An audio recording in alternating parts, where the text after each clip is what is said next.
Hello అందరికి welcome back to Poorna's kitchen. Today I'm going to show you very tasty and simple recipe mushroom curry without tomato. ఈ కర్రీలో tomato అస్సలు use చేయలేదు. ఇది చపాతీ, రోటీ లేక hot రైస్కి చాలా బాగుంటుంది. So let's start today's healthy and easy mushroom curry.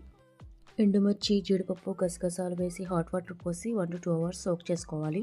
తర్వాత మిక్సర్ జార్లోకి 1 కప్ ఉల్లిపాయ ముక్కలు, అల్లం వెల్లుల్లి, హోల్ స్పైసెస్ వేసి గ్రైండ్ చేసుకొని పక్కన పెట్టుకోండి. ఇప్పుడు కడాయి పెట్టుకొని ఆయిల్ వేసి జీలకర్ర, ఆనియన్ పేస్ట్ చేసాం కదా అది వేసి కొంచెం ఫ్రై చేసుకోవాలి. మీన్వైల్ మనం సోక్ చేసుకున్న వీటిని స్మూత్ పేస్ట్ చేసుకుని దీనిలో కర్డ్ యాడ్ చేసుకోవాలి. బికాస్ మనం టొమాటో యూస్ చేయట్లేదు కదా. ఇప్పుడు ఆనియన్ పేస్ట్ కొంచెం ఫ్రై అయ్యాక సాల్ట్, పసుపు, కారం, జీరా పౌడర్, ధనియా పౌడర్ వేసి కలుపుకొని బ్లెండ్ చేసుకున్న చిల్లీ పేస్ట్ని యాడ్ చేసి కొంచెం వాటర్ పోసి కలిపి మూత పెట్టుకొని మగ్గించుకోవాలి.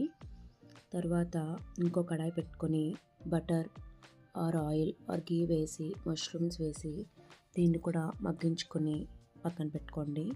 ఇప్పుడు మనం మగ్గించుకున్న గ్రేవీలోకి సాల్ట్ అడ్జస్ట్ చేసుకొని దీంట్లోకి మనం ఫ్రై చేసుకున్న మష్రూమ్స్ కూడా యాడ్ చేసి బాగా కలిపి దీన్ని కూడా మగ్గించుకోవాలి.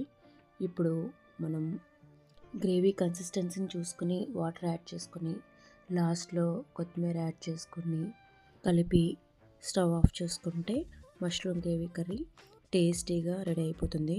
ఇది రోటీలో చాలా బాగుంటుంది. ట్రై చేసి ఎలా ఉందో కామెంట్ చేయండి. నెక్స్ట్ ఏ రెసిపీ కావాలో కూడా చెప్పండి. Thank you for watching. Please like, share.